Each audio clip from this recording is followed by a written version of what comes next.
یہ دنیا بدلے کا مقام ہے، بدلے کا گھر ہے۔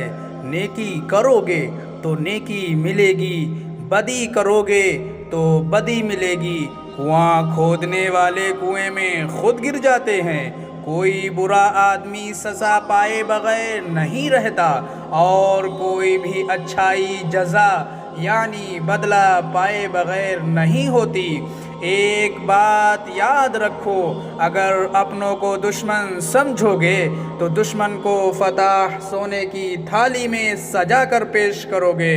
گناہ سے توبہ کرنے والا شخص ایسا ہے جیسے اس نے کبھی گناہ کیا ہی نہ ہو۔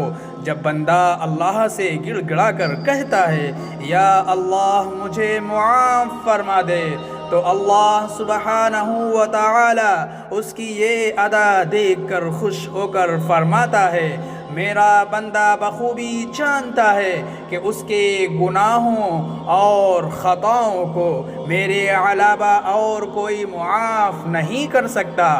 رسول اللہ صلی اللہ علیہ وسلم نے فرمایا کہ اللہ کہتا ہے اے ابن آدم، جب تک تو مجھ سے دعائیں کرتا رہے گا اور مجھ سے اپنی امیدیں اور یقین کو بنائے رکھے گا، میں تجھے معاف کرتا رہوں گا، چاہے تیرے گناہ کسی بھی درجے پر کیوں نہ پہنچ گئے ہوں۔ سبحان اللہ۔